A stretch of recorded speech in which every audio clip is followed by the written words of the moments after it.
Eu cheguei no Brasil e eu não sabia, Cíntia, usar papel higiênico. Eu não sabia. Eu cheguei na casa dos parentes do meu pai e só tinha papel higiênico. Eu me irritei com a minha mãe, que eu falei, poxa, eu falei que eu queria jornal. Porque eu não sabia usar papel higiênico, porque em Cuba não tem. Tem nas lojas em dólar que pouquíssimas pessoas têm acesso. E os que tem nas lojas em dólar é aquele de uma folha. Aquele que raspa, sabe?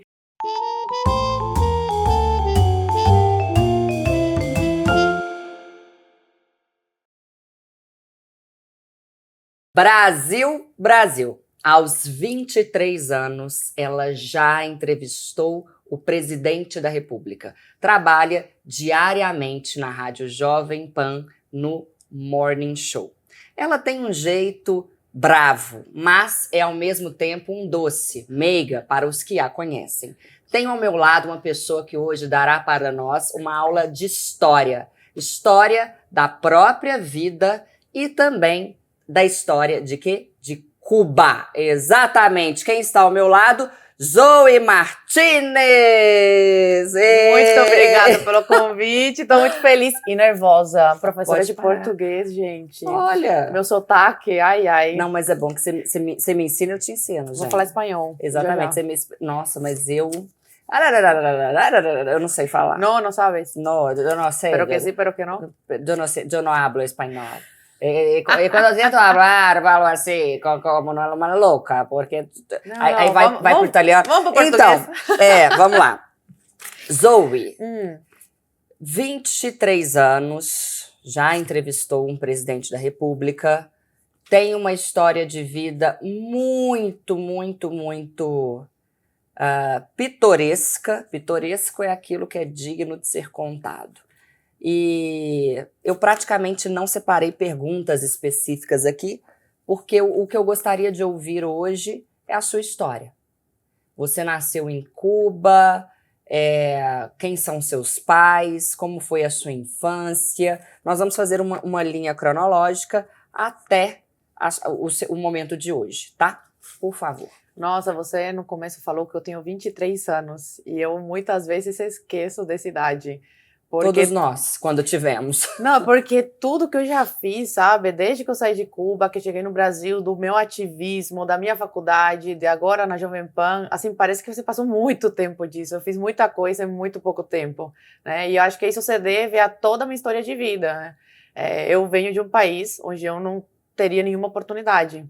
Então, chegando no Brasil e me deparando com esse mar de oportunidades, de liberdade, eu sou muito ambiciosa, sabe? Eu quero conquistar coisas, e claro, com mérito, com trabalho, sem fazer mal a ninguém, porque eu falo, poxa, meus pais me deram essa oportunidade de sair de uma ditadura, eu tenho que aproveitar essa oportunidade e fazer valer. Então, ser alguém no país que me acolheu.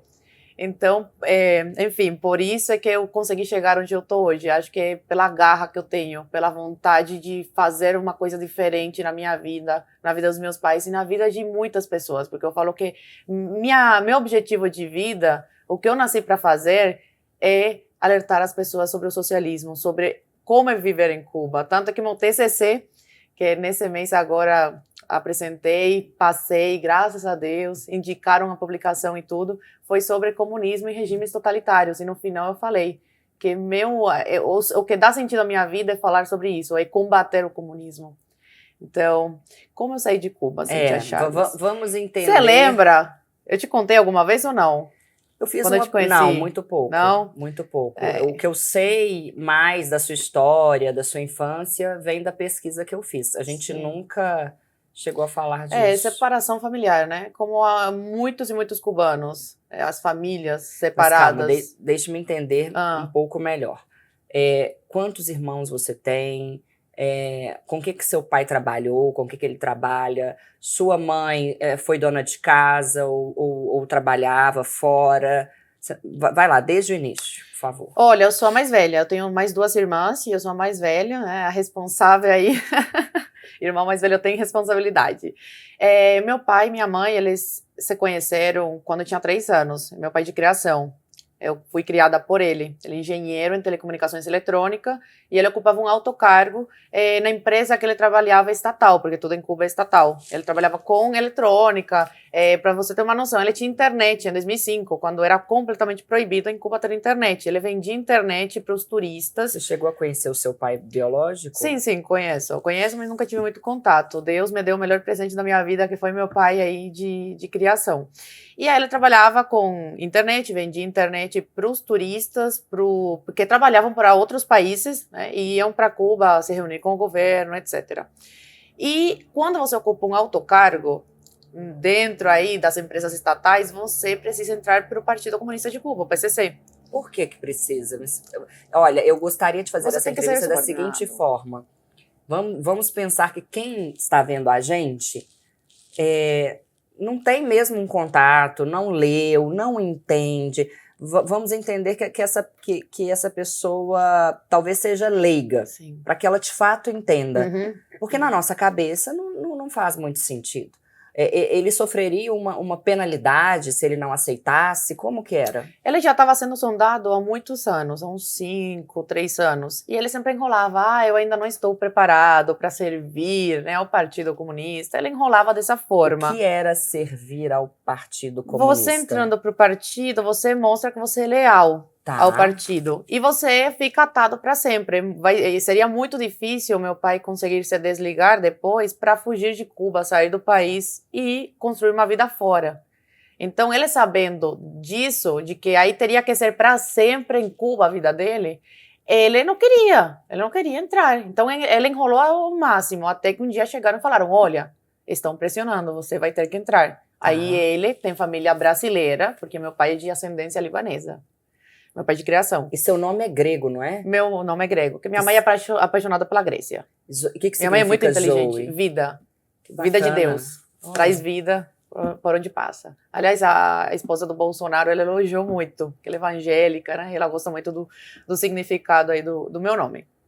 E aí ele tem família brasileira, tem família cubana e tem família venezuelana, porque na época, né, o Líbano não estava tão bom, e aí a família dele foi migrando. Aí o avô foi para Cuba e uma parte para o Brasil. Aí esses familiares brasileiros, ele conversou com eles e a prima mandou uma carta oficial convidando meu pai para passar uma temporada no Brasil, férias de 3 meses, que é o máximo que na época o cubano podia ficar fora. Aí ele conseguiu, depois de muito trabalho, porque assim, enrolaram ao máximo para assinar a documentação. Aí já quando estava na data limite, vencendo a documentação, autorizaram, deixaram ele sair de férias. Aí ele vem para o Brasil com a intenção de edificar, só que ninguém sabia, só minha família. Minha mãe vendeu tudo que tinha em casa para conseguir o dinheiro para meu pai sair. Meu pai vem para o Brasil e nesse período minha mãe estava grávida da minha irmã do meio. Ele saiu em julho. Você tinha quantos anos na época? Eu tinha 5. Ele saiu em julho de 2005, se não me engano, e minha mãe teve a minha irmã do meio em novembro. Então, assim, ela já estava, né, com um barrigão e tudo mais. Ele vem, fica, passa uns 3 meses e fica legal. Com medo de ir na Polícia Federal, né, e ser deportado. Sim. Então, ficou um ano ilegal no Brasil, a família aí dando apoio e tudo mais, porque eu não conseguia trabalhar, né, sem a documentação. Passou um ano, ele fala, gente, minha vida não mudou nada em um ano. Eu preciso fazer alguma coisa para trazer minha família. Minhas 2 filhas em Cuba, e aí, né, minha mulher, ele vai na Polícia Federal e pede asilo político. Aí concedem asilo político a ele. Aí ele consegue a documentação, começa a trabalhar, minha mãe começa a vender coisa em Cuba, porque o irmão dela mora nos Estados Unidos, então o cubano que tem uma vida menos pior é aquele que tem família fora, que manda dólar ou manda coisas para vender no mercado negro. Então ele mandava camisetinhas, meias, e minha mãe revendia no mercado negro. E aí conseguia um dinheirinho. Com isso ela pagou a passagem para vir para o Brasil.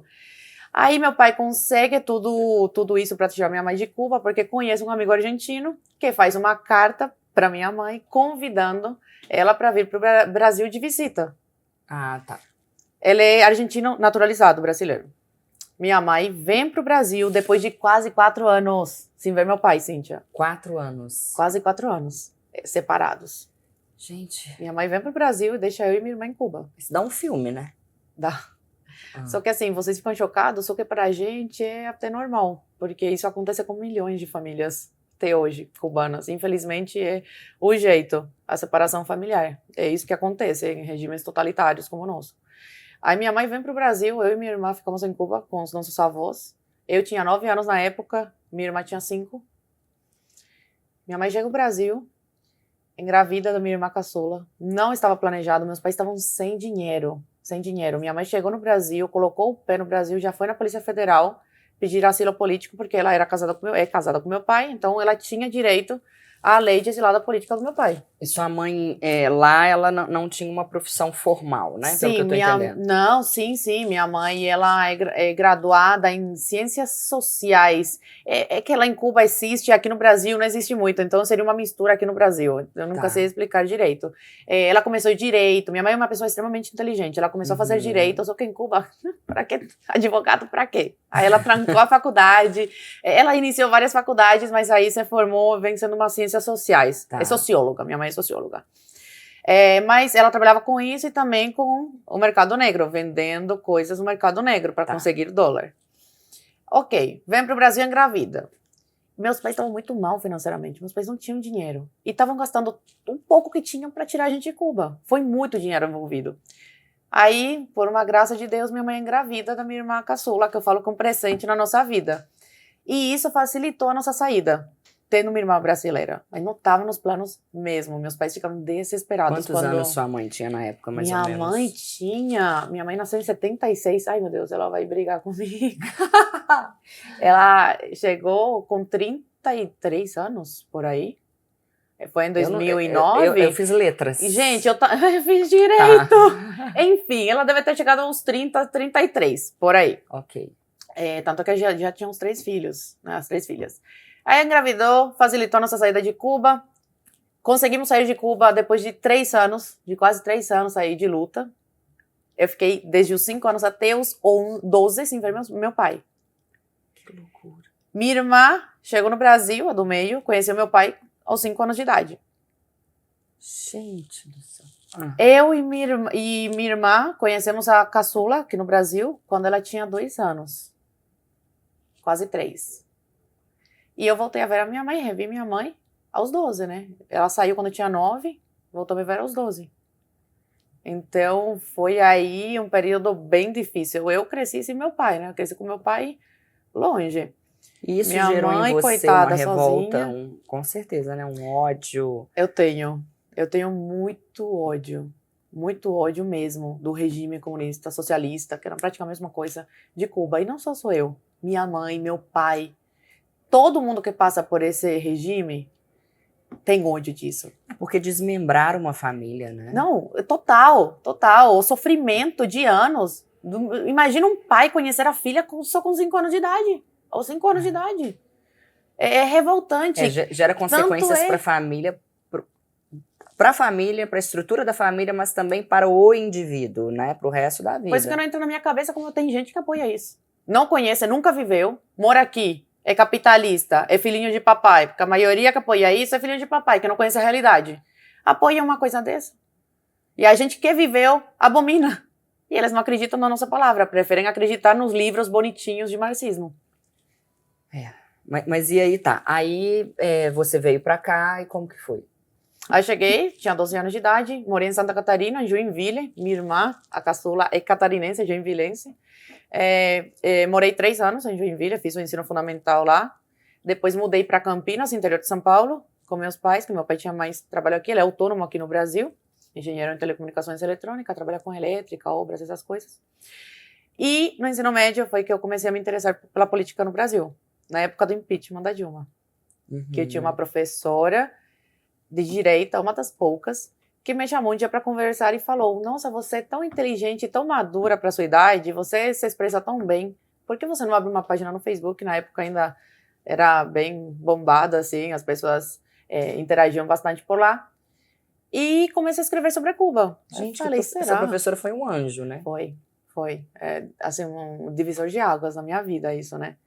Eu falei, será? Aí eu comecei com os textos, a escrever textos sobre a época do Batista, como Fidel Castro tomou poder. E brasileiro não gosta muito de ler. Não sei se você, como professora de português, confirma isso que eu tô falando. O brasileiro não gosta muito de né? ler. O brasileiro gosta, assim, não é bom generalizar, mas uma grande parte gosta de tudo bem, né? Picadinho, né? Na boquinha. E aí não deu muito resultado, até que um dia, minha professora de geografia, e eu nunca falei isso, meu Deus do céu. Adoro quando eles falam que nunca falaram isso. Meu Davi Deus. tá toda hora falando do meu cabelo. Eu nunca falei isso. Cabelo, Cíntia do céu, você olha assim, você entra, né, a pessoa se sente, assim, com confiança de falar essas coisas pra você. Eu nunca falei, porque aí vamos associar a professora. Mas enfim, eu tava nessa aula, a professora falou, ai, meu sonho é me aposentar e ir morar em Cuba. Eu tinha 16 anos na época. Atualmente, eu sou controlada. Eu sou uma pessoa com sangue caliente, mas eu melhorei. Eu antigamente era pior. Como será que ela era antes, gente? A gente que acompanha a Zoe, a gente duvida um pouco dessa frase, né? Não, eu já melhorei muito. As pancadas da vida. E aí, menina, eu cheguei em casa com raiva e vermelha, de ódio. Eu falava, o que eu faço para liberar essa raiva que eu tô sentindo? E eu gravei um vídeo. Gente, esse vídeo eu coloco nas minhas palestras. O que você fala nesse vídeo? Não, mandando pra Cuba, assim, Cuba é tão bom, vai pra lá, eu vivi isso. Gente, uma loucura, uma loucura. E minha amiga, meus amigos e minha mãe falaram, não posta que tá agressivo. Falei, quer saber? Eu vou postar. Às vezes a gente tem que seguir a nossa voz interior, sabe? Você fechar porque o mundo tá falando e seguir o que a nossa intuição tá falando. Eu peguei e postei o vídeo. Menina, 5.000 compartilhamentos em 1 hora, 10.000, 15.000, bombou, viralizou. E com quantos anos você estava? 16. Bombou. Aí eu comecei a ganhar um monte de seguidor, e um dos primeiros foi o professor Olavo de Carvalho. Gente do céu. E eu não sabia quem era. Aí minha professora de direita falou, meu Deus, o professor Olavo de Carvalho. Eu, quem é? Ele me mandou uma mensagem super fofa, me apoiando, compartilhando, né, espalhando meu vídeo aí para mais pessoas começaram a me seguir. E eu fui ver quem era, eu falei, meu Deus, mentira.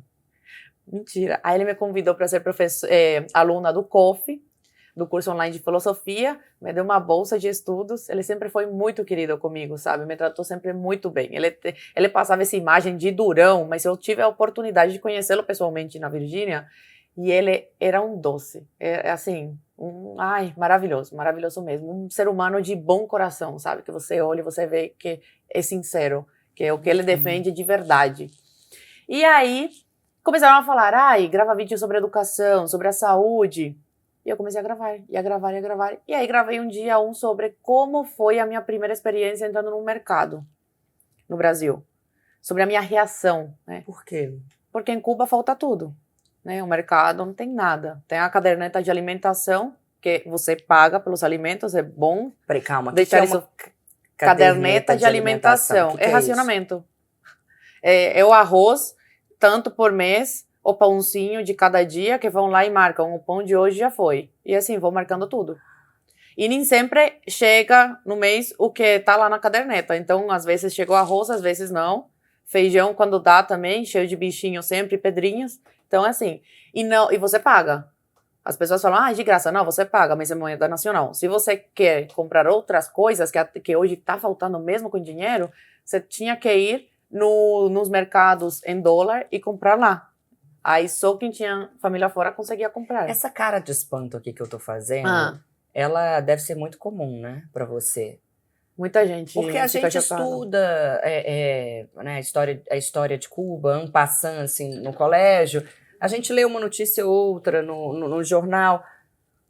Mas a gente não tem. Assim, o brasileiro tem ideia disso? Muitos não. Muitos fecham, né?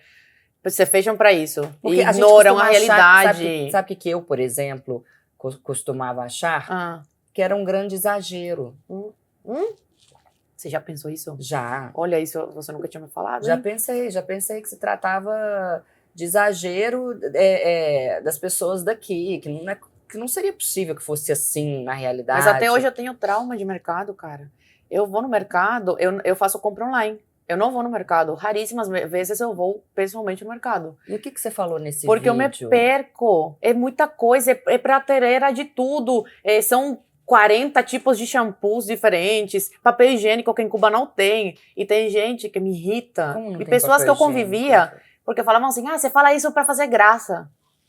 Quando eu falo que eu me limpava com um livro de marxismo. E é verdade. Eu cheguei no Brasil e eu não sabia, Cíntia, usar papel higiênico. Eu não sabia. Eu cheguei na casa dos parentes do meu pai e só tinha papel higiênico. Eu me irritei com a minha mãe, que eu falei, poxa, eu falei que eu queria jornal. Porque eu não sabia usar papel higiênico, porque em Cuba não tem. Tem nas lojas em dólar que pouquíssimas pessoas têm acesso. E os que tem nas lojas em dólar é aquele de uma folha. Aquele que raspa, sabe? Então, eu cheguei aqui, eu vi a variedade de coisas, eu comia de tudo. A família do meu pai me esperou com uma mesa cheia de comida. Morango, maçã, carne, frango. E eu olhava para aquilo e eu deixava tudo pela metade. Aí minha mãe já queria me matar. Que educação é essa? Meu Deus do céu, eu te deixei de um jeito e agora eu tô te vendo de outro. Porque eu queria experimentar tudo, eu tava assim deslumbrada com tudo, com essa realidade. Porque até então eu achava que todos os países do mundo eram como Cuba. Entende? Em questão de pobreza. Porque eles sempre colocam, Cuba tá mal, mas o resto do mundo tá pior. Sabe? Eles sempre deixam essa impressão pro cubano se conformar e falar, não, então é melhor ficar aqui. Porque aqui tá ruim, mas lá fora deve estar muito pior porque eles estão falando. Entendeu? Então até hoje eu tenho esse trauma. Eu fico atordoada. Eu nunca sei que marca que eu escolho. Eu sempre fico louca da cabeça. Porque lá é aquilo e pronto. Lá não tem essa variedade. Aí falam, mas aqui no Brasil tem muita pobreza. Sim, tem muita pobreza. Mas tem muita gente que consegue batalhar e sair da pobreza. Lá em Cuba, meu pai era engenheiro em telecomunicações eletrônicas. Ocupava um cargo bom. E a gente era pobre, a gente era miserável. Então, por mais que você estuda, por mais que você se sacrifica, você vai ser miserável. Aqui não, aqui você tem a oportunidade de crescer. E tem vários casos. Então, não queiram vir se vitimizar e falar, não, que são os privilegiados. Não, tem muito favelado que eu conheço que saiu da favela e hoje é um empreendedor, sabe? E construiu uma vida, e saiu da pobreza e tirou a família da pobreza. Aqui você tem oportunidade. Lá em Cuba, não. Lá em Cuba, você nascer pobre, você vai ficar pobre o resto da tua vida. A não ser que você vira do Partido Comunista de Cuba, da alta cúpula. Vá lá com o Raul Dias-Canel. Esses, sim, eles vivem como reis. Tem iates, mansão, Mercedes. Os netos do Fidel vivem assim, como reis. Tem lanchas, vão para as ilhas gregas.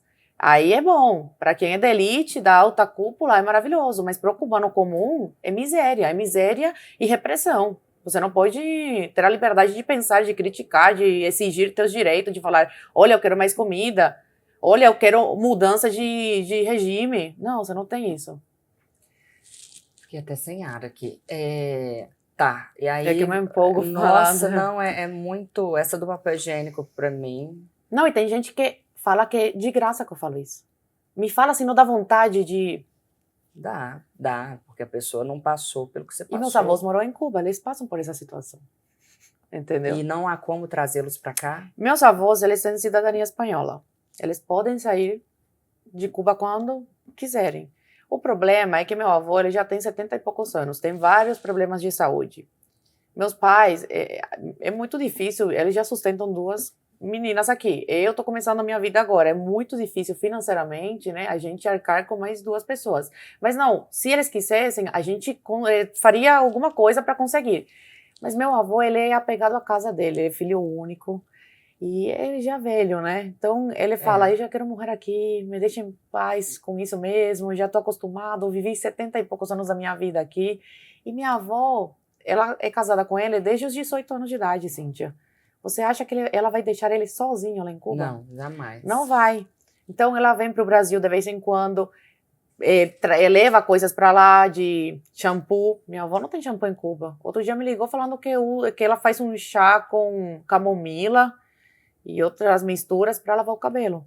Então ela vem pro Brasil, a gente alimenta, porque ela sempre chega magrinha, damos comida, compramos shampoo, pasta de dente, ela volta para lá, compartilha com o meu avô e tudo mais. Meu pai, a gente faz uma vaquinha quase todo mês para mandar um dinheiro para Cuba. Só que a situação tá tão crítica que nem com dinheiro eles estão conseguindo as coisas no mercado negro, sabe?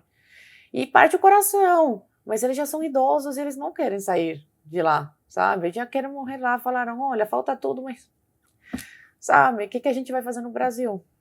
Mas a maior parte da minha família, a maioria já saiu.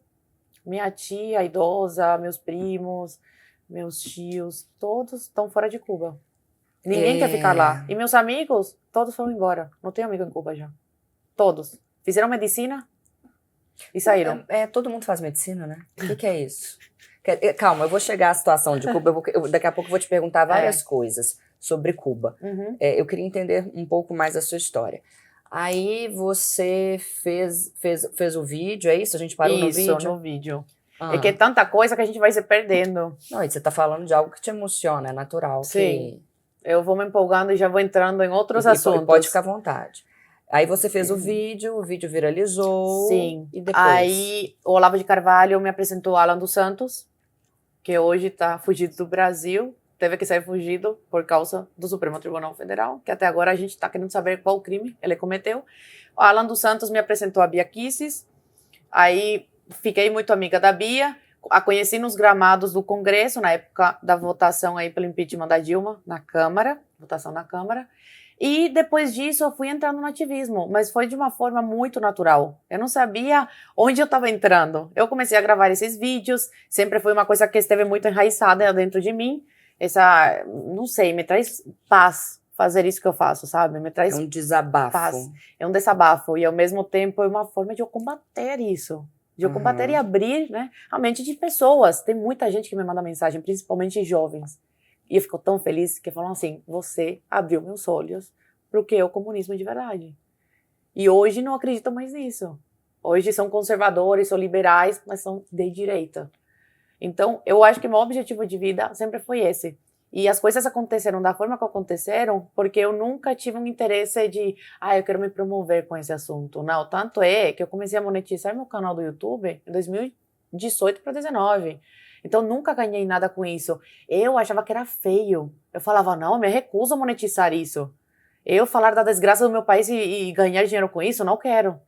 Então, acho que depois que eu cheguei tão longe, sabe, no que eu faço, e por isso que as pessoas se identificam tanto comigo, e sempre me chamam para conversar quando me encontram na rua e falam, em você eu acredito, sinto verdade no que você fala, porque eu falo com o coração. É o que eu falei aqui no início, você é brava, e tem seus rompantes aí de blá, blá, blá, blá, né, nos seus debates, mas as pessoas que têm a oportunidade de conviver com você, elas falam muito bem de você, da sua honestidade, da sua hombridade, do tanto que você é essa pessoa coração, né? Você é boa, você é uma pessoa boa. A Paulinha fala isso. A Paulinha fala que ela tinha uma impressão de mim, né, no vídeo, de ser uma pessoa extremista e raivosa. E aí, quando me conhece, fala pra todo mundo, a Sô é um doce, gente. Um doce. A Sô é um doce. E eu consigo conviver com todos, com quem pensa diferente de mim, né? Porque eu sei o valor que tem a liberdade. Por mais que eu ache patético o que a pessoa está falando, eu respeito. Eu respeito porque eu sei que a pessoa está no seu direito, né, de falar, o que é bem entender, por mais errado que esteja. E aí você foi para esse ativismo, esse ativismo te abraçou, canal no YouTube, e aí? E aí eu saí do ensino médio, comecei a minha faculdade de Direito, passei na faculdade porque eu sempre tive muito isso, né, é muito importante o estudo. Meu avô é professor de matemática, era professor de universidade em Cuba. Minha avó professora de piano. Minha mãe formada também. Toda a minha família fez faculdade e sabe da importância que tem isso. Então, aqui no Brasil, eu falei, não, eu vou continuar com ativismo, mas eu tenho que fazer a minha faculdade. E aí, como eu paguei a faculdade? Empreendendo, eu comecei a dar aula de espanhol para seguidores. Olha, eu vim para São Paulo, capital, quando eu completei 18 anos, para começar a faculdade. Eu pagava dessa forma. E pagava meu aluguel num convento. Eu morei num convento, num pensionato. Paguei com as aulas de espanhol. E assim concluí meu primeiro ano de faculdade. Aí depois fui para Brasília trabalhar como assessora parlamentar, que eu era muito boa eu sou muito boa de rede social. Em Brasília? A Bia decidiu se aventurar aí, entrar para a política, e eu fui fazer campanha lá, ajudá-la, ela é minha amiga, fui lá e fiz campanha com ela. E aí eu dava dicas de internet, olha, posta isso aqui, ou essa foto aqui é legal, com seus apoiadores e tal. E ela começou a perceber que eu era muito boa, que eu sou boa de rede social, né, para ganhar o seguidor, engajamento. E aí ela falou assim, se eu for eleita, você vem trabalhar comigo. E eu, imagina, E eu, meu Deus, né? Saí de São Paulo, pertinho dos meus pais, para ir para Brasília. Meu Deus, né? Eu tinha 18 anos. Gente, muito Ela se nova. elege deputada. Fala, você vem para cá trabalhar nas minhas redes sociais. Aí eu, sem saber o que eu tava fazendo, falei, cara, vou aproveitar essa oportunidade, eu vou. Transferi a faculdade para lá, porque ela me convidou, mas ela falou, mas a faculdade continua aqui. Ela sempre foi uma incentivadora de você tem que se formar, o diploma é muito importante. Fui para Brasília, comecei como assessora de rede social, e aí depois Morou assumi... com a Bia ou foi morar... Morei 3 meses com a Bia, os filhos dela, né? Eles me acolheram lá porque eu era muito nova e eu precisava me adaptar. Claro, E Brasília claro. é muito complicado. Aquele ambiente é muito complicado. Depois consegui meu apartamentinho, fui morar sozinha. Foi a primeira vez morando sozinha. Foi uma experiência assim que me amadureceu muito. Brasília tem um marco na minha vida. Brasília foi assim, um divisor de águas para mim. E lá de uma você menina para ficou mulher. Por quanto tempo? Morei 3 anos lá. Tá. Então, comecei como assessora de comunicação de rede social e logo em seguida passei a assessorá-la na imprensa. Então, comecei a ser assessora de imprensa dela. Consegui entrevistas na Jovem Pan, na Leda Nagli. E assim foi. Fiquei lá quase 1 ano. E com isso, então, você já foi fazendo um networking muito interessante, né? Sim, com certeza. Aí depois... Porque todo mundo que a gente fala com ela... Zoe, porque eu tô indo pra tal lugar, você comento. Aí ela, conheço meu amigo. Tudo é conheço meu amigo. É porque eu comecei muito nova, desde os 16. Exato. Então eu já conheço todo esse meio que você agora tá sendo inserida. Então, se quiser a opinião de alguém aí, falar, esse aqui presta, esse aqui não, pode me deixar. Eu mandei mensagem pra ela pra perguntar sobre o meu namorado, gente, sobre o Lucas. E já noivo, hein, gente? Mas o Lucas eu não conhecia, né? Mas aí eu fui stalkear lá, falei, tenho amigos em comum comigo. E amigos, tipo, do bem. Então, aí ela foi, me ouviu e jantou com o Lucas. Deu bom, deu bom. Sou casamenteira. Verdade. Mas aí, beleza, ficou em Brasília por 3 anos. Isso.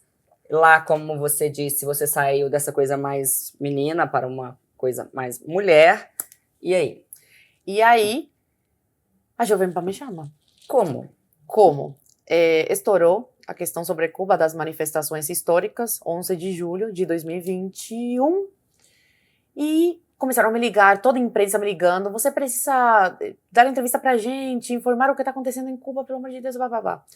E aí, eu não tava atendendo a ligação, porque eu não tava entendendo o que tava acontecendo, minha gente, porque eu tinha gravado um vídeo que estourou sobre, eu fui uma das primeiras a colocar na mídia aqui no Brasil, o que estava acontecendo em Cuba, né? Os protestos históricos. A Jovem Pan me liga, o pânico. Você pode vir agora dar entrevista? Faltava 1h30 para entrar ao vivo. Falei, meu Deus, será que dá tempo? Mas por ser você, eu vou lá. Vai ser a primeira entrevista que eu vou dar sobre esse assunto. Vamos lá. E por quê? Porque o Pânico tinha me chamado em janeiro do mesmo ano para dar uma entrevista. O Emílio viu um vídeo meu na internet e falou, essa menina é boa, vamos chamar ela para uma entrevista? Aí ele foi numa sexta-feira a entrevista. Ele gostou tanto que depois ele falou, volta na segunda, você vai estar em São Paulo ainda? Porque eu morava em Brasília. Falei, estarei em São Paulo ainda. Então, vem aqui dar entrevista. Aí fui na segunda, depois nunca mais chamaram. E aí, quando estourou a questão de Cuba, eu falei, cara, eu vou dar entrevista porque eles foram muito gentis comigo, me trataram super bem. Fui lá, dei entrevista. Eu tava estourada na época, dava entrevista para todo mundo. Assim, minha agenda, eu nunca tinha acontecido isso comigo. E eu tava num jantar com amigas super especiais e amigos, a Camila, a Ana, o Sandro e o Paulinho, que são os namorados de cada uma delas. E no jantar a Camila falou, Zoe, você tem que aproveitar que você tá com esse engajamento agora e ir atrás do que você quer. E o que eu queria? A Jovem Pan. Por que a Jovem Pan? Eu não sei explicar. Desde o primeiro dia, de verdade, a Bia tá aqui para confirmar. Desde o primeiro dia que eu pisei na Jovem Pan, que eu queria muito levar ela, eu falei, cara, você tem que dar entrevista pra Jovem Pan. Quando eu pisei lá, eu olhei pra ela e falei, eu quero trabalhar aqui. E ela, não, você trabalha comigo. Eu ainda era assessora dela. E eu, cara, eu quero trabalhar aqui. Eu não sei porquê. É muito gostoso o ambiente da Jovem Pan.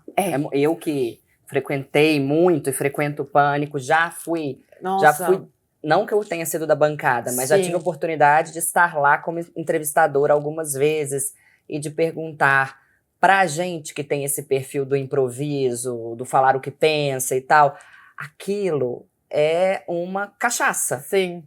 É uma cachaça, né? Aí, beleza. Aí a Jovem Pan te chamou. Aí a Camila falou, vamos mandar uma mensagem pro Tutinha. E eu, gente, eu não tenho Tutinha, pra quem não sabe, é o dono da Eu, Jovem Pan. dono da Jovem Pan. E eu, não vou fazer isso, eu não tenho o contato dele, eu tenho vergonha. Aí o Sandro, o namorado da Ana, ai, Sandro, liga pra uma amiga dele que trabalhava na Jovem Pan, pede o contato e fala, me passa esse contato que eu prometo que eu não vou passar pra frente, é que realmente eu quero ajudar uma grande amiga. A menina passou o contato pro Sandro e o Sandro, ele é mega engraçado, fez uma mensagem muito engraçada, super descontraída, com o meu celular e mandou pro Tutinha, como se fosse eu. Aí eu falei, nunca vai me responder. Chegou o dia seguinte, ele me respondeu super educado. Falou, cubanita, não sei o quê, vamos ver, se surgir uma oportunidade, vou pensar em alguma coisa, eu te retorno. Aí foi isso, eu falei, foi super educado, gentil, vai ficar por aí. Vai ficar por aí. Foi em julho isso, começo de julho. Chega final de julho, menos de um mês, não se passou um mês, o Tutinha me liga, eu tava em Brasília. O Tutinha me liga, oi, surgiu uma oportunidade pra você. Você pode vir aqui conversar comigo? Falei, meu Deus, sério, muito obrigada. Então, eu tô em Brasília e minha amiga tinha se acidentado na época. Eu tava cuidando dela, tava com o pé quebrado, tinha passado por cirurgia. Falei, olha, eu tô com um parente que quebrou o pé e não posso deixar de última hora assim, né? Tô cuidando. Me dá uma semana que aí eu compro a passagem e essa minha amiga tem aí alguém pra cuidar dela, consegue alguém pra cuidar dela. E foi isso. Uma semana depois, vim pra São Paulo, me reuni com ele. Ele falou, olha, a oportunidade é no Morning Show.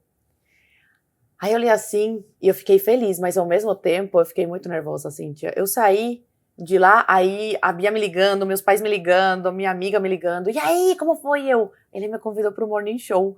Só que eu tava ainda em choque, sabe? Eu não conseguia ter uma reação. E todo mundo só comemora. E eu, gente, é muita responsabilidade. Eu nunca tinha debatido na minha vida. Então uma pessoa me dar essa oportunidade assim, uma pessoa confiar em mim assim, eu não estava acreditando ainda. Porque pouquíssimas vezes na vida você tem essa oportunidade. Sim. Sabe? Alguém que te abre as portas dessa forma. E aí ele falou assim, você quer participar dia 7 da cobertura das manifestações? 7 de setembro? Aí eu olhei assim, falei, tá, mas eu achei que era pra ir na rua entrevistar as pessoas. Então, eu cheguei no estúdio e falaram, é debate. Eu nunca tinha debatido. Eu sentei e fui. Aí debati com a Amanda Klein, bati boca lá, viralizou o meu vídeo respondendo a Amanda Klein. No dia seguinte, o Tutinha me liga e fala, passa no RH, porque até então eu ia ficar 2 semanas de teste. E aí ela falou, não, pode passar no RH. Aí eu falei, então eu tô contratada. E foi assim. Esse debate, se a pessoa digitar no YouTube, ela acha? Acha. Amanda Klein e Soy Martinez. Tá. Deve ser interessante, porque a Amanda, já entrevistei a Amanda aqui, a Amanda é a calma em pessoa. É até irritante. Né? Eu já perguntei pra ela, falei assim, Amanda, como que é? Aí ela, o povo tá lá discutindo, eu tô pensando que eu tô doida pra almoçar e quero que chegue logo o meu horário, o povo tá lá apaixonado, discutindo. Ela fala que ela não tem essa paixão que os colegas têm pela discussão. Eu tenho paixão. Então, é o 8 com 80, né? Exatamente. Aí eu me soltei muito. Agora eu melhorei, né? Você se vê na câmera, você melhora, Exato. Grita menos, gesticula menos. Você vai aprendendo. Eu fui evoluindo muito. Então, vendo a minha evolução, eu falo, meu Deus, o Tutinha realmente tá investindo em mim, né? Eu fui uma aposta. Porque eu entrei crua, não tinha noção, sabe? E agora, eu vendo meus vídeos antigos, eu falo, caramba, realmente eu evolui muito. Mas porque eu acordo 6 da manhã. Ninguém entende, porque o programa é 10 da manhã, né? Eu acordo 6, começo a estudar, a ler, ligo pra não sei quem, quando eu não sei uma pauta muito a fundo, né? E a pessoa tá mais por dentro. Eu tento me informar o tempo inteiro e eu faço valer a oportunidade que me deram. Sabe? Que bacana. Então eu sou muito grata, porque não é todo mundo que te abre as portas dessa forma. E não pede nada em troca. É o mais legal. Não pede nada em troca. Eu conheço o Tutinha e não consigo imaginar o Tutinha te pedindo algo em troca por isso. Cara, eu não admiro consigo tanto, imaginar porque é essa tão cena. difícil nesse médio que a gente tá, né, no meio aí. Então, assim, eu sou muito grata. Eu tive realmente muita sorte e Deus, né, no meu caminho. E trabalho também. Porque falam que a sorte tem que acompanhar aí o preparo. Então, às vezes a sorte passa e você não está preparado. Então, eu acho que sempre que apareceu a sorte pra mim, eu agarrei, mesmo com medo, e fui, sabe? Coloquei Deus aí no meu coração, nos meus pensamentos, nas minhas orações, e fui. Você é católica? Eu sou católica. Tenho uma tatuagem aqui. Minha família é bem católica. Mesmo na época da Revolução, quando é o triunfo da Revolução, era proibido, né? A religião. Nunca proibiram explicitamente, mas destruíram igrejas, não davam dinheiro para manutenção. Aliás, vamos fazer isso. Minha bisavó, ela ia escondida para a igreja na época do começo aí, com a minha mãe. Então, desde sempre, a minha família foi muito católica. Então, eu cresci num berço católico, num berço cristão. Eu falo que é a melhor herança que a minha família poderia deixar para mim. O que foi a Revolução? A Revolução foi a pior coisa que poderia acontecer com Cuba. Por quê? Falta de liberdade, mortes, né? Campos de trabalho forçado, campos de concentração, né? Onde colocavam pessoas que discordavam do governo, gays, negros, todo mundo que era contra o governo, pobreza, miséria, tudo de ruim a Revolução trouxe. Tudo. Como que você poderia descrever Cuba hoje no aspecto da educação? Eu falo que a educação lá, ela ensina a obedecer, não ensina a pensar. Você não se torna um ser pensante em Cuba. A Hannah Arendt, e eu citei ela no meu TCC, uma filósofa que viveu no regime nazista e fugiu para os Estados Unidos, ela fala que existe a liberdade interna e a liberdade externa. A liberdade interna, ela nasce com você. É o que você pensa, é o que a gente conversa aqui entre a gente. A externa é quando você se torna um ser político. Você vai ao espaço público e manifesta a sua opinião. E eu falo que em Cuba e em regimes totalitários, como é o caso de Cuba, você só tem oportunidade de exercer a sua liberdade interna. Então, quando eu vivia em Cuba, eu cresci ouvindo da minha mãe, olha, o que você está ouvindo aqui, você não pode repetir na rua. E na escola é isso, na escola você não pode manifestar um ponto de vista diferente do professor. Te ensinam aquilo e é aquilo, é aquela verdade absoluta. Então o imperialismo yanqui é malvado, a Revolução Cubana salvou o cubano do regime do imperialismo yanqui, e é isso que você aprende. Você não aprende a verdadeira história. Você aprende só que o Fidel é o pai dos cubanos. Então, que educação é essa? É uma educação falida. Na escola, você tem que desenvolver o senso crítico. Você tem que questionar. Você tem que estudar tudo sobre todos os países para você tirar as suas conclusões. E não é o que acontece em Cuba. E outra coisa é que os professores ganham muito pouco em Cuba. Então, muitos saem dessa área e vão trabalhar no mercado negro ou em indústria para roubar e vender, né? Revender aí no mercado negro. Então, muitos dos professores não sabem nada dos atuais professores. Colocam qualquer pessoa para dar aula. Porque os formados mesmo, os que têm alguma bagagem, se pode falar assim, saíram, não dá mais aula. E a saúde? Como é a saúde hoje em Cuba? É uma maravilha para o turista. Lá em Cuba tem um hospital para turista e tem um hospital para cubano. No hospital do cubano falta tudo. Minha avó foi internada com uma gastrite, ela quase morreu.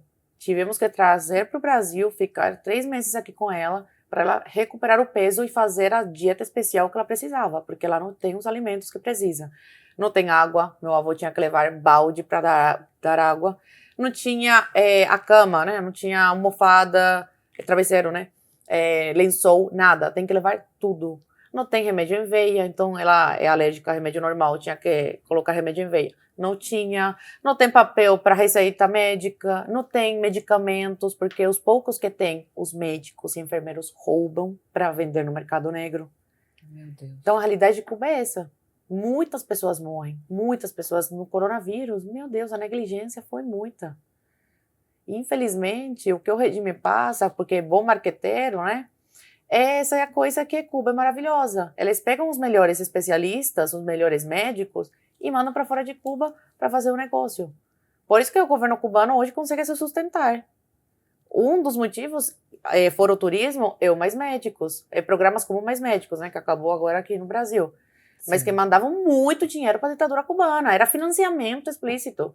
Para os próprios cubanos não tem médico, não tem especialista, mas para os turistas tem. Para quem mora fora de Cuba tem, que eles mandam todos para lá porque é negócio.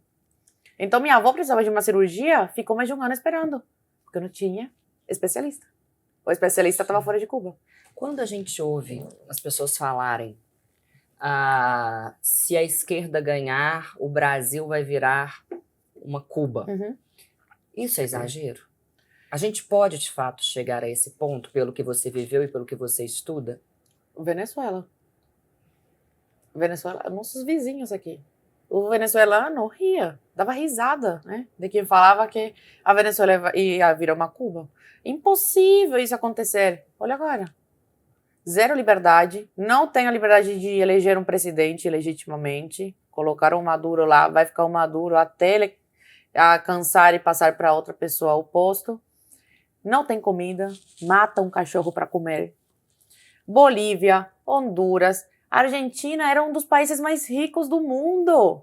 Hoje, um dos mais pobres do mundo. Liberdade ainda tem, mas a miséria é total. Chile, o caminho que o Chile está seguindo. Colômbia está indo pelo mesmo caminho. O único país que ainda se salva é o Brasil. Por isso que me preocupa tanto a eleição desse ano. Porque esse ano é muito importante. O Brasil vai dar um recado ao mundo. Caso o Bolsonaro ganhe, espero eu que ganhe. Vai dar um recado ao mundo, porque o Brasil vai ser o único país aqui da América Latina que não é governado por um regime de esquerda. E por que essa força dos partidos de esquerda aqui? Fora de São Paulo. Que muitos dão risada falando que é teoria da conspiração. Por quê? Porque eles querem que as pessoas agem que não tem importância alguma, sendo que tem uma importância fundamental. Quando caiu a União Soviética, a antiga União Soviética, Cuba ficou assim, arrasada. O comunismo na América Latina estava arrasado, sem força alguma. E foi aí que o Lula e o Fidel tiveram a ideia de criar o Foro de São Paulo, para juntar os partidos políticos de esquerda e começar a pensar em como iam tomar o poder de novo. E não é à toa que todos os partidos políticos, a grande maioria que faz parte do Foro de São Paulo, hoje o seu país é governado por eles. Não é à toa. Então, tudo se deve ao Foro de São Paulo. O professor Olavo falava muito disso. E muita gente não sabe o que é Foro de São Paulo. É isso. Se hoje a gente está vivendo na América Latina, né, com países de esquerda, muito se deve às reuniões todas anuais do partido do Foro de São Paulo. Vamos imaginar que o Lula ganhe. Quais seriam os passos dele, na sua opinião, para transformar o Brasil naquilo que ele tanto deseja? Ué, nos discursos dele, ele já está falando. Às vezes diminui o tom um pouco, porque os assessores aí da campanha falam, olha, não está pegando bem, mas vai ser um retrocesso total. Já está falando aí contra empresário, odeia a classe média, sendo que ele faz parte da classe média alta, e o casamento está aí para provar a casona onde ele está morando. Está aí para provar que ele adora o bem bom. Está falando de regulamentação da mídia. É uma das primeiras coisas que os regimes de esquerda adotam nos seus países, né? Foi uma das primeiras coisas que o Fidel fez, se não a primeira, calar os veículos de comunicação, né? Regulamentação não só dos veículos de comunicação tradicionais, mas também da internet, de WhatsApp, de Telegram, tá querendo regulamentar tudo. Aborto, quer liberar aí o aborto, e estatizar mais coisas, quer dar mais poder ao Estado. Então, são as pautas explícitas de esquerda, estatização, pró-aborto, né, contra a vida e censurar os veículos de comunicação. Entendido. Zoe Martins. Mas não vai ganhar, não. Amém. Não mentaliza isso. Amém. Você teve uma vida muito sofrida. Você foi afastada da sua família. Viu os seus pais passarem por situações muito peculiares no sentido do sofrimento, viu a sua avó, o seu avô passarem por situações muito difíceis, ainda vê, e passou por isso tudo aí que você contou, e a gente está aqui falando há mais ou menos 1 hora, e é óbvio que uma vida não se resume em 1 hora. Com certeza há coisas aí que doem muito em você e tal. Mas ao mesmo tempo é impressionante como você estava no lugar certo na hora certa. É impressionante como pessoas muito grandiosas acolheram você. O que você falaria assim para a vida sobre isso, porque você recebeu o fel e recebeu o mel. Não é verdade? Deus, Cíntia. Eu acho que é Deus sempre age na minha vida. Porque as coisas que acontecem comigo, eu falo, só pode ser Deus agindo na minha vida. Eu realmente tenho muita sorte mesmo. E não é me acabando, não. Mas é porque eu realmente sou uma boa pessoa. Eu sou uma pessoa bem intencionada. É difícil falar assim da gente, né? As pessoas acham a gente arrogante. Mas, cara, eu tenho tanto orgulho da pessoa que eu sou. Porque eu errei muito, já errei muito. Eu já fui criticada por várias coisas que eu fiz. Mas nunca foi com a intenção de fazer o mal. Sempre foi por imaturidade, porque eu precisava passar por aquilo para aprender. E por isso hoje estou aqui muito mais madura, muito mais sábia. Mas sempre foi com uma coisa de não por mal. Foi porque tinha que acontecer mesmo. Então, acho que é isso. Eu sou uma boa pessoa e faço por merecer tudo que me acontece. Eu luto, batalho, né? Eu ralo. Eu terminei minha faculdade agora, tenho orgulho. Paguei 5 anos de faculdade, concluí. Agora o objetivo é formar a minha irmã do meio e depois a caçula. E ajudar minha família e os brasileiros. Porque, eu tô no Brasil, eu sou naturalizada brasileira. Os brasileiros me acolheram muito bem aqui. Desde o ensino fundamental até hoje na vida adulta. O tanto de pessoas que me seguem, que me encontram na rua, que me abraçam. Eu sinto o calor humano, o carinho que essas pessoas têm por mim. Então o mínimo que eu podia fazer era isso. É fazer o trabalho que eu faço hoje. De defesa da liberdade, contra a censura. De trazer o que realmente é o comunismo. De esclarecer, né, tantas mentes confusas no Brasil. Maravilhosa. Se eu tiver, eu não vou ter filho, mas eu queria uma assim. Eu acho que todo mundo que está ouvindo isso queria uma assim. Não é à toa que a Bia Kicis te adotou. Me adotou. Não é à toa. Essa aí é uma das principais que Deus colocou na minha vida para ir me acompanhar. Você conhece, né? Uma pessoa muito sábia. E eu tenho 23. Ter uma pessoa como ela para me guiar nessa trajetória aí pública, entre tanta gente ruim, né? No meio, é realmente Deus guiando os meus passos aí. Em poucas palavras agora, para terminar. Para quem ou para que você dá nota 0? 0? Para comunista. Não preciso nem perguntar por quê. É. Para quem ou para que você dá nota 10? Eu dou nota 10 para todo mundo que se doa no que faz com o coração. Eu admiro muito quem faz o seu trabalho com o coração. E não pensando, claro, no dinheiro e tudo. Lógico, todo mundo quer se sustentar. Mas quem faz com verdade, porque acredita no que faz. E a pergunta que toda professora de português faz, cuja resposta será metafórica. O que você prefere, sujeito ou predicado? Sujeito. Eu falo dos outros. Exato! Eu comento sobre os outros. Exato. Ainda que de vez em quando você dê predicados para certas pessoas.